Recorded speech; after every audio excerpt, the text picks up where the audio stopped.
agradeço a Deus pelo privilégio de estar mais um dia com vida, de poder começar mais uma semana e de estar na sua casa adorando. Estou feliz de poder conhecer mais uma parte da família de Deus. Agradeço ao nosso presbítero Juscelio pelo convite, pela honra de estar cultuando com ele mais uma vez. Que eu me recorde, essa é a terceira oportunidade que o Senhor me dá e para mim é um privilégio. É uma pessoa que nós admiramos, um obreiro do qual nós nos espelhamos e acreditamos nas promessas de Deus na vida do seu servo. Também agradeço ao nosso presbítero Amauri, haja vista que ele é o escalado oficial, mas ele de bom grado nos concede a oportunidade. Eu sou grato a Deus e espero em Cristo poder honrar esta oportunidade.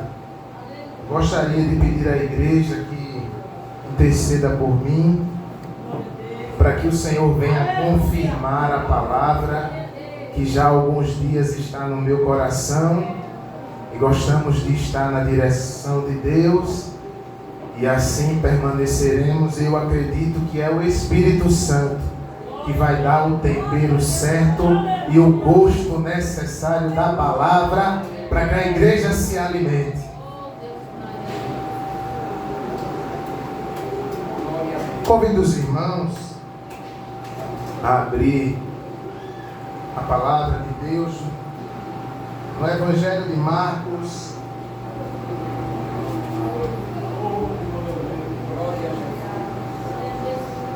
capítulo de número 5,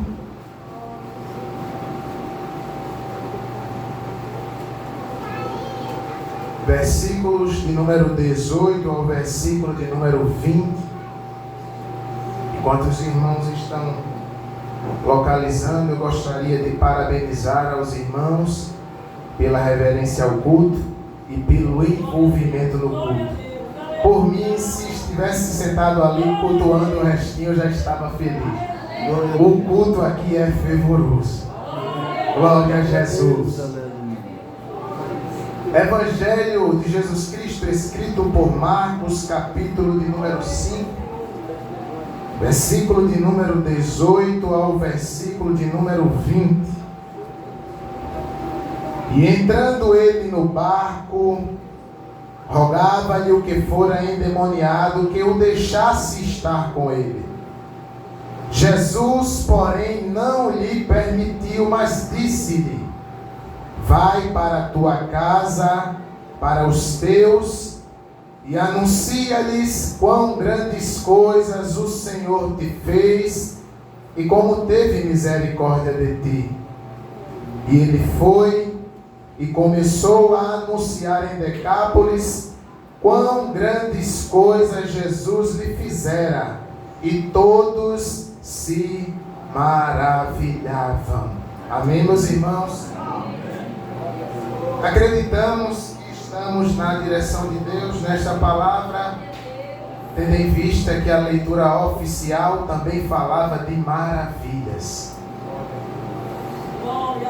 Queridos irmãos, esta passagem é do conhecimento dos irmãos, vem falar sobre o homem endemoniado de Gadara.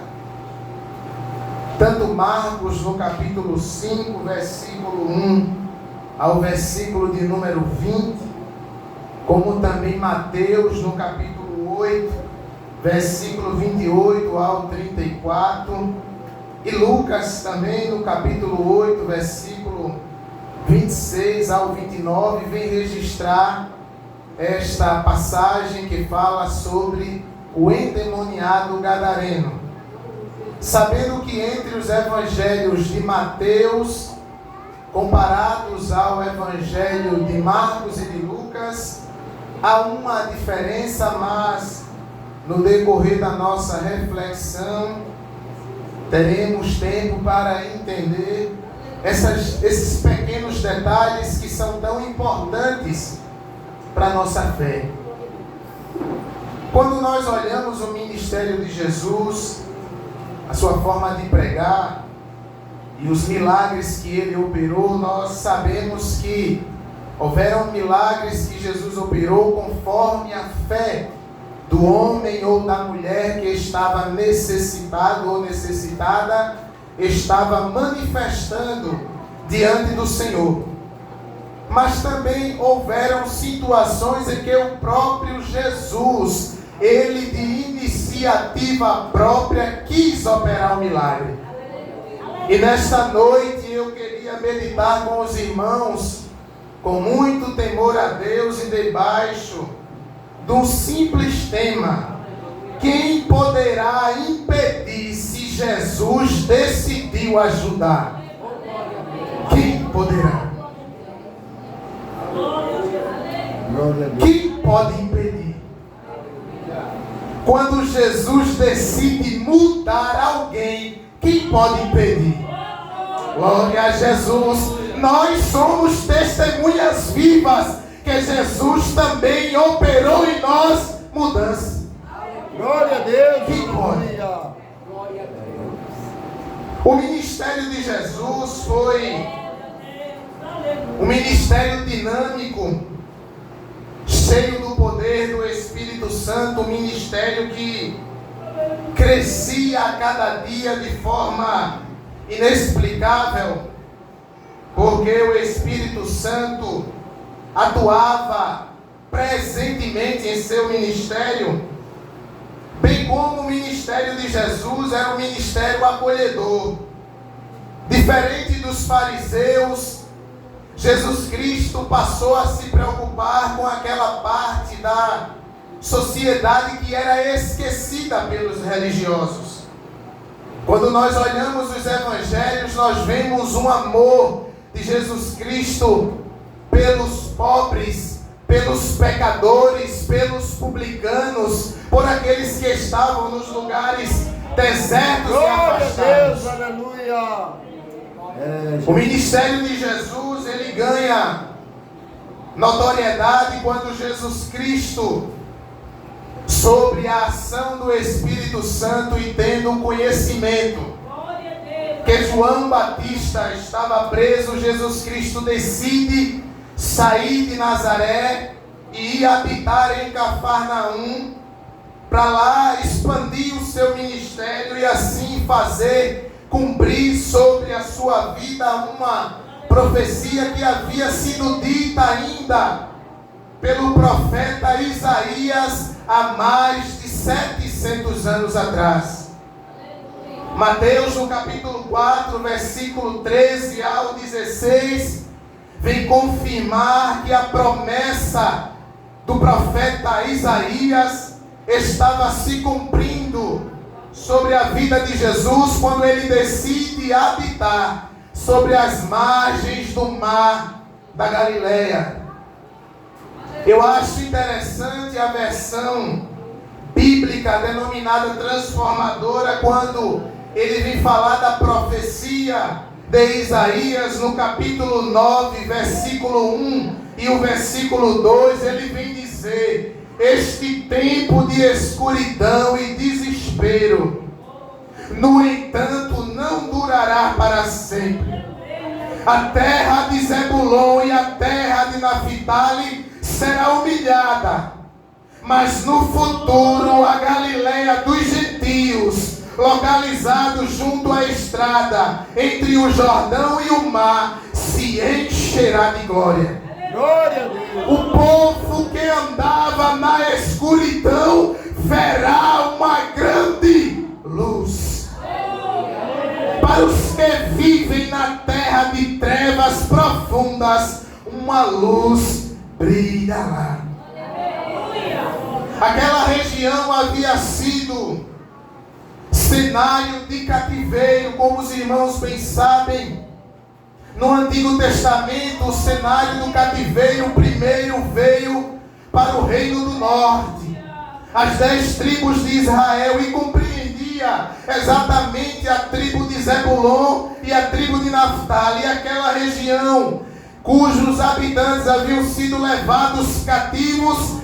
Jesus Cristo, através do profeta, estava mostrando uma profecia futura. No lugar onde havia escuridão, a luz iria brilhar. Glória a Deus. E não é diferente. vai brilhar em Canaã não é a escuridão, é a luz divina de Jesus. Glória a Deus. Quem pode impedir quando Jesus quer ajudar?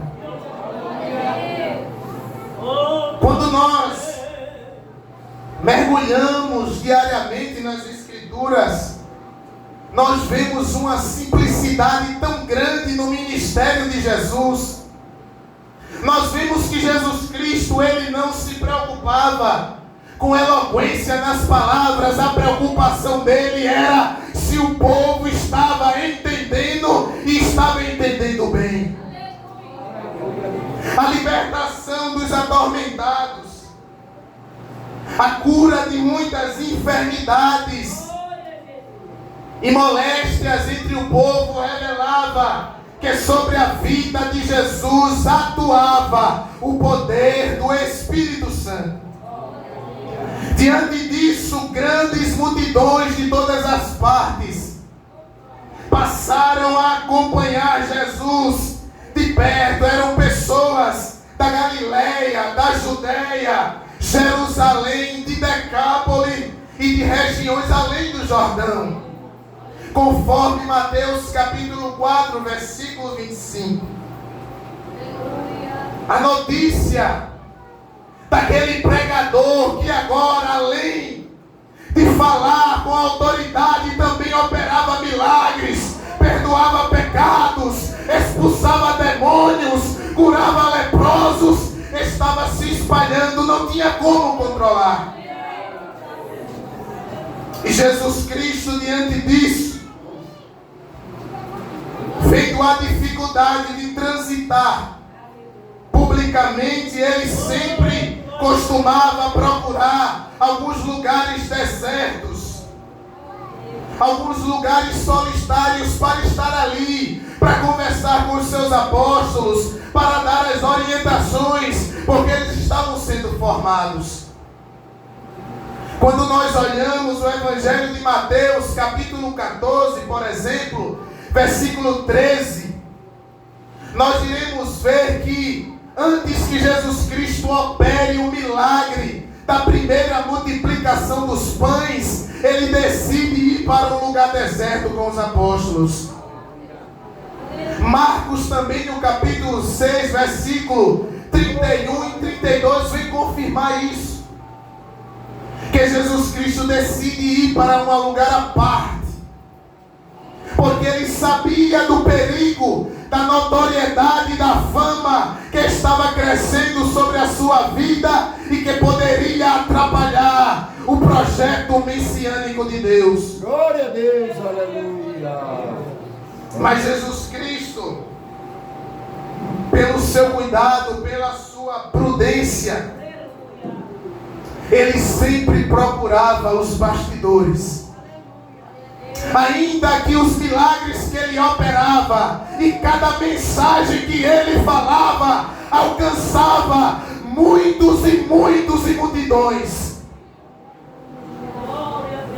O relato que nós lemos aqui com os irmãos, para a partir dele meditarmos como estamos meditando, escrito por Marcos, vem confirmar uma dessas ocasiões que Jesus Cristo, já sendo tarde, resolve ir para um lugar afastado.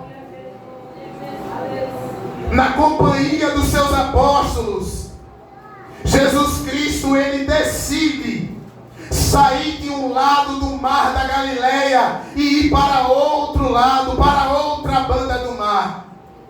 Eles entram no barco e seguem a uma distância de 10 quilômetros.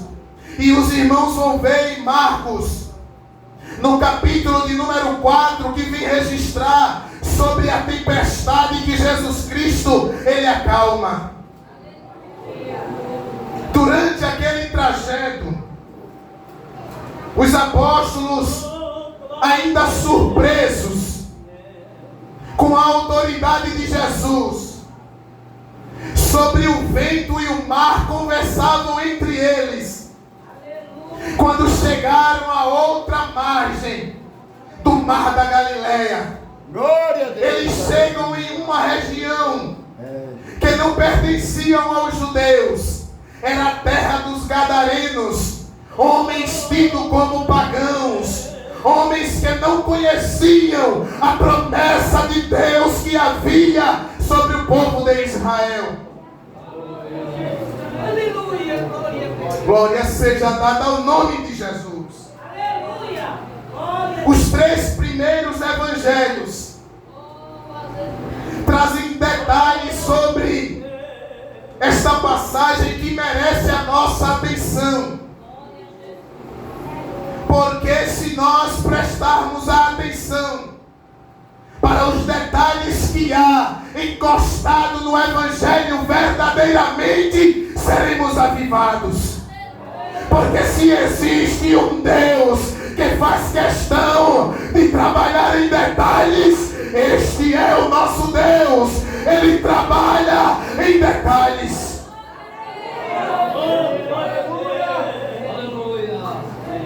Glória a Jesus.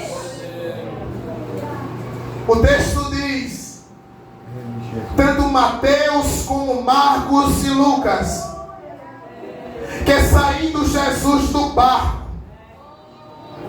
lhe saiu ao encontro vindo do cemitério fora da cidade. Marcos vem dizer, capítulo 8, versículo 28, que 2 endemoniados tão ferozes que ninguém podia passar por aquele caminho vem na direção de Jesus. Perceba que a luz que emana de Jesus, não há lugar que ele não passe. Percebam que para aquela sociedade, para aquele povo, ninguém tinha a coragem de passar ali, porque os demônios haviam tornado aqueles homens muito ferozes. Mas qual é o valente que se levanta contra Jesus? Qual é o homem brabo para ameaçar a igreja de Deus?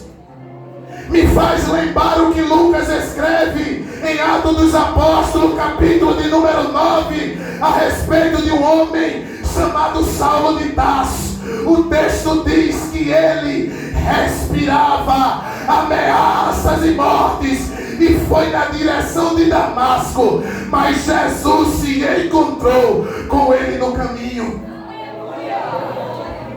Enquanto a igreja temorosa corria, se distanciava das ameaças e da perseguição de Jesus, Jesus ia na direção de Saulo de Tarso. Oh, aleluia!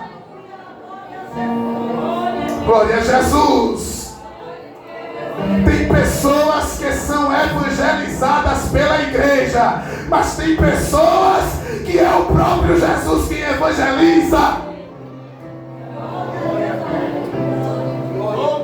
A sombra serra, a sombra sai onde é.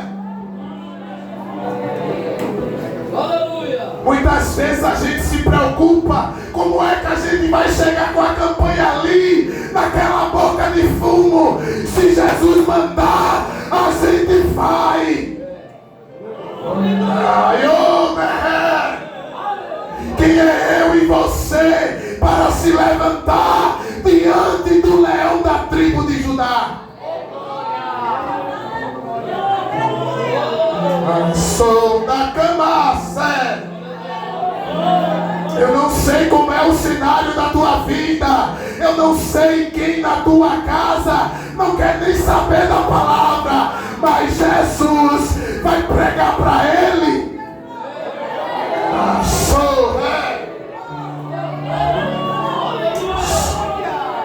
Ele ainda prega. Ele ainda prega. E ele está no nosso meio, dizendo que ele é luz na nada está perdido. Os que estão esquecidos para nós, está sendo visto por Ele. A diferença entre Mateus, Marcos e Lucas é porque só Mateus fala de 2 endemoniados. Marcos e Lucas se detêm apenas a um. Dar a entender.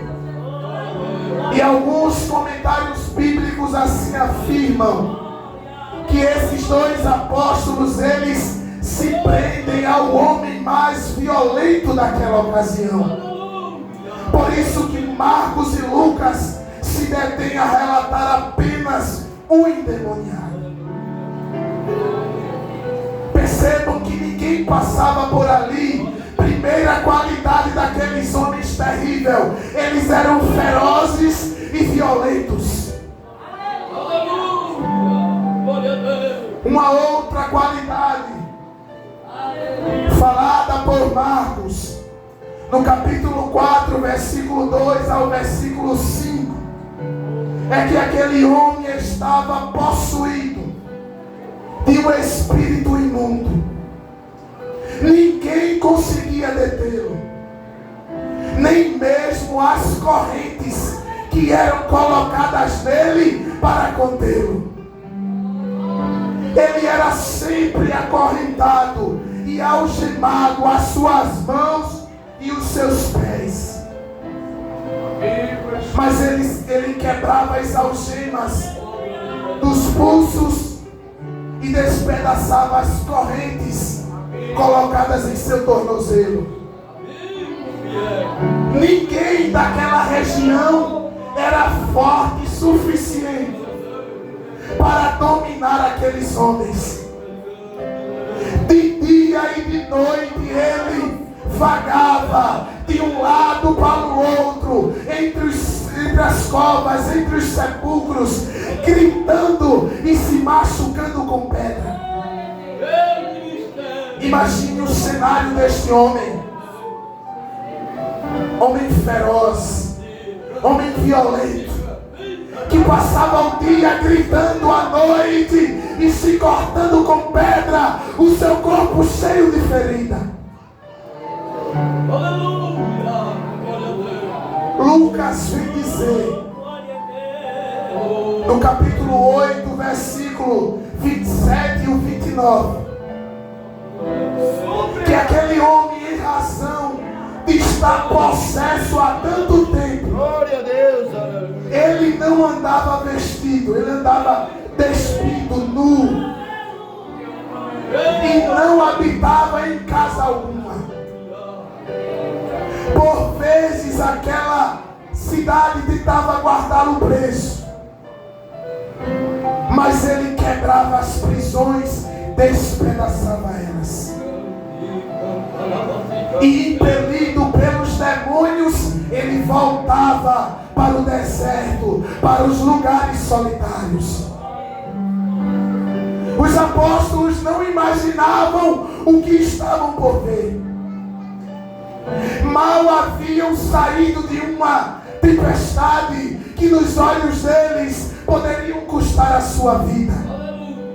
Mas todas as vezes que a igreja ela cruza uma tempestade, Jesus Cristo se revela no outro lado como Jesus, o Filho do Deus Altíssimo. Qual é a tempestade da tua vida? Qual é a tempestade? Qual é a circunstância que te faz tremer, se preocupar, estar inquieta? Jesus Cristo está no teu barco. Ele está no controle da situação. Ele te disse que tu chegarás do outro lado do mar. E tu chegarás. Os apóstolos ainda se perguntavam: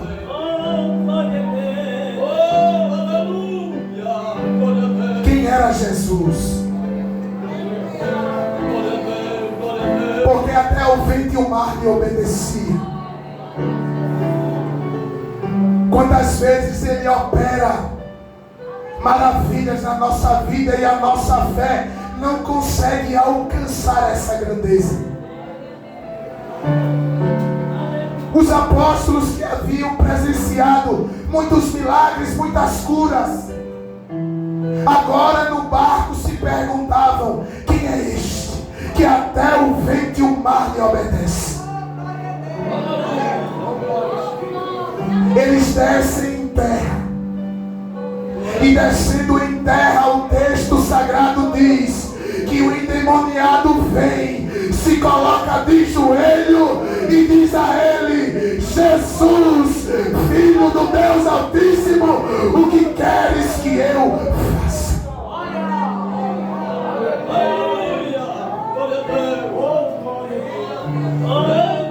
O que o Senhor quer de mim?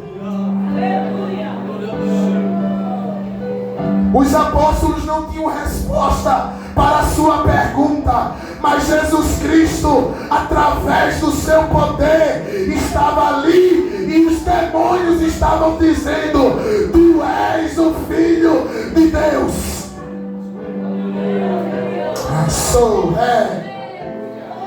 O apóstolo Tiago, capítulo 2, versículo de número 19. Ele vem confirmar isso. Crês tu em Deus? Fazes bem. Até os demônios creem e estremecem.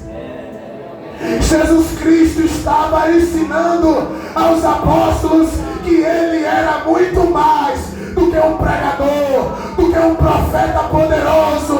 Ele é o Filho de Deus, o profeta prometido, dito por Moisés, Deuteronômio capítulo 18, versículo 15.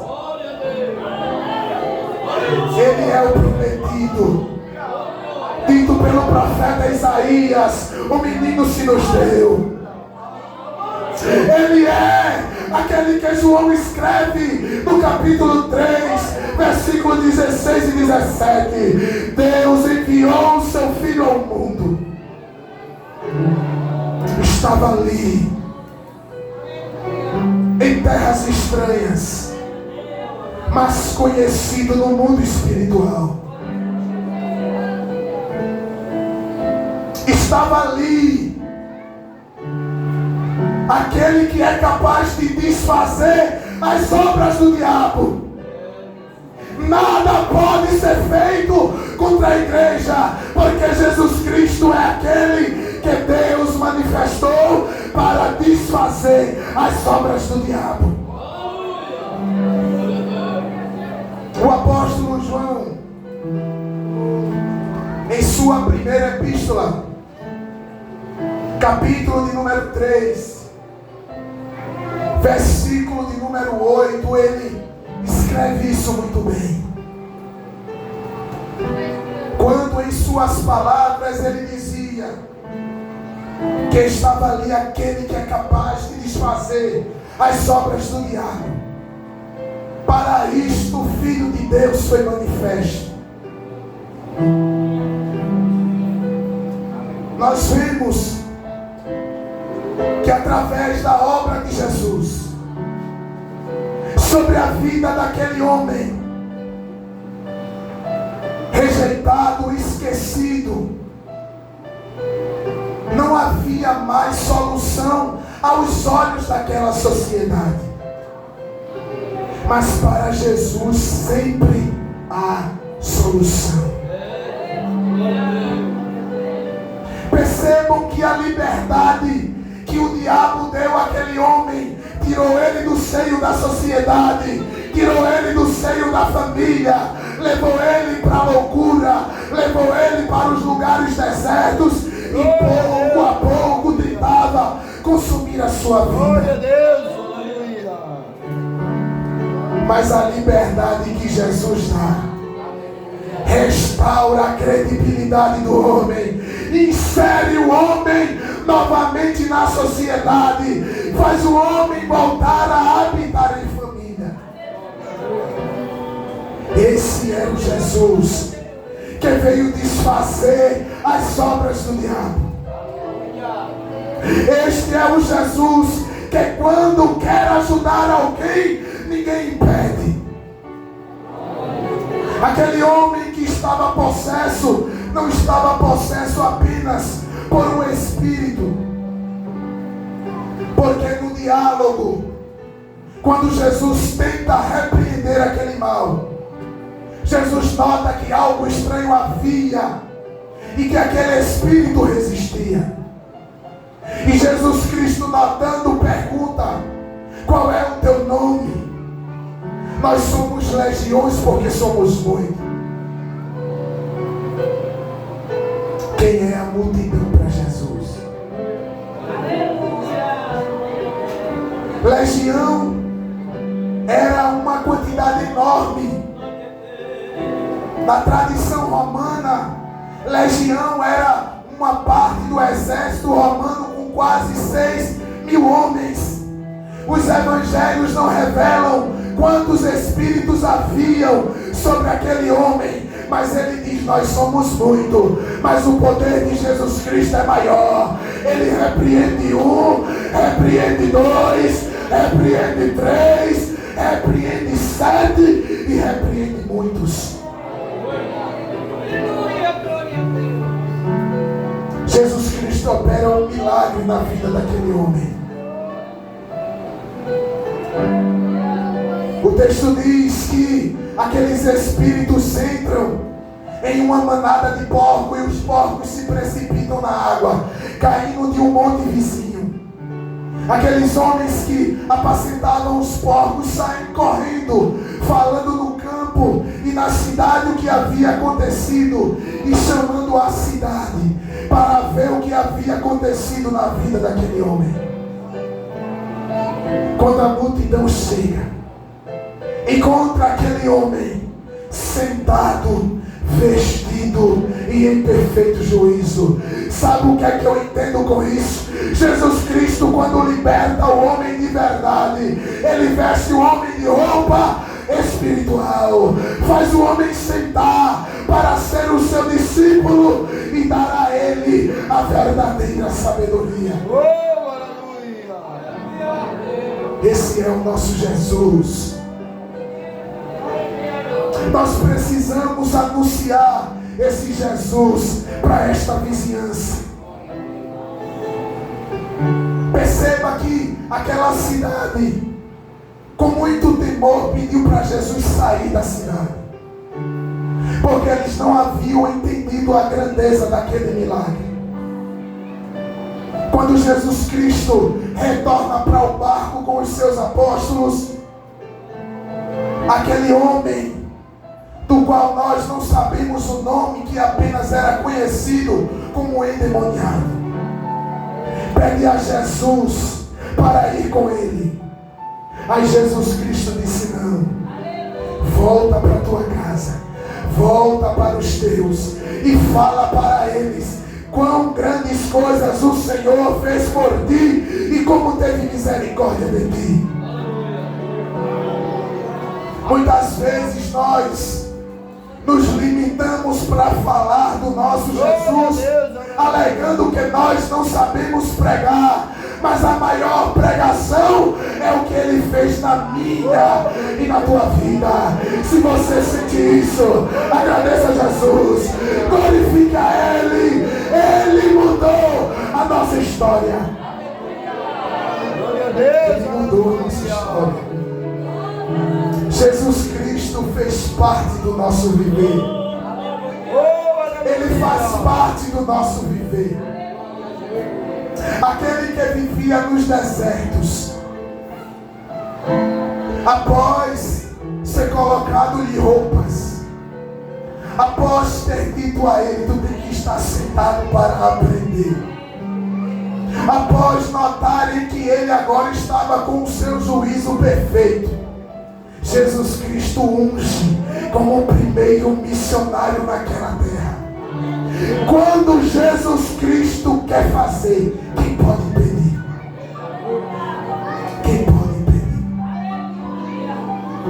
E aqui eu concluo esta reflexão lembrando de um hino que eu ouvia sempre na igreja. Pensando bem, só a presença de Jesus na minha vida justifica a sobra. É a realidade que eu não posso. Oh, sua presença me encoraja, me anima todo dia. Sem Jesus Cristo eu não sei o que nós seríamos. Um vivo morto, sem poder se levantar.